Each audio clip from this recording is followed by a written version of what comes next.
लोकसभा चुनाव के बाद अब तमाम राज्यों में विधानसभा चुनाव भी होने हैं। जिन राज्यों में चुनाव होने हैं उनमें महाराष्ट्र का नाम भी शामिल है।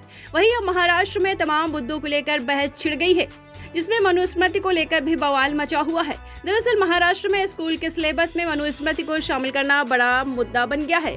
वहीं इस मामले में अब सियासी रुख भी ले लिया है। विपक्ष जहां लगातार ये बात कह रहा है कि राज्य सरकार सिलेबस में मनुस्मृति के श्लोक को शामिल करने जा रही है, वहीं दूसरी तरफ सरकार लगातार इस पर सफाई पेश करती हुई इस बात से इनकार कर रही है। वहीं अब इस मुद्दे पर अजीत पवार ने जमकर विपक्ष को हमला बोला है। दरअसल अजीत पवार ने एक प्रेस कॉन्फ्रेंस में कहा कि स्कूली पाठ्यक्रम में मनुस्मृति किसी भी श्लोक को शामिल नहीं किया गया। राज्य में ऐसा कोई कदम नहीं उठाया गया है। राज्य सरकार मनुस्मृति का समर्थन नहीं करती है। इसके साथ ही उन्होंने आगे कहा कि विपक्ष को मालूम है कि मनुस्मृति जैसे मुद्दों का महाराष्ट्र में कोई जगह नहीं है। इसके बावजूद विपक्ष इस मुद्दे को उठाकर गलत फहमी फैलाने की कोशिश कर रहा है। साथ ही विपक्ष को घेरते हुए उन्होंने आगे कहा कि इस तरीके की राजनीति करना ठीक नहीं है। महाराष्ट्र की जनता इसे बर्दाश्त नहीं करेगी। महाराष्ट्र को शिवाजी फुले राव और डॉक्टर बी.आर. अम्बेडकर के प्रगतिशील विचारों को लागू करने के लिए जाना जाता है, लेकिन यहाँ मनुस्मृति के लिए कोई जगह नहीं है। अब समझिए कि आखिर यह मनुस्मृति क्या है। दरअसल मनुस्मृति हिंदू धर्म का एक प्राचीन धर्म शास्त्र है।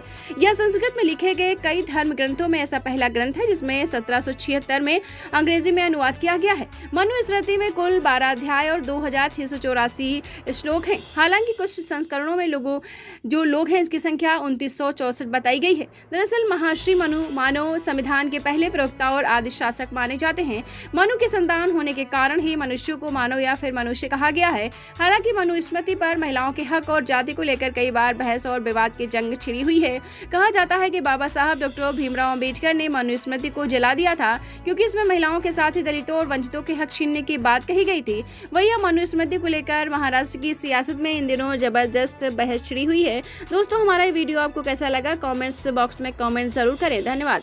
तो हमारे साथ देखते रहिए फाइट अगेंस्ट क्रिमिनल चैनल और पढ़ते रहिए fight against criminal daily newspaper. आज की खबर में बस इतना ही। वीडियो को लाइक करें और चैनल को सब्सक्राइब कर लें, जिससे आने वाली वीडियो की नोटिफिकेशन आपको मिलती रहे।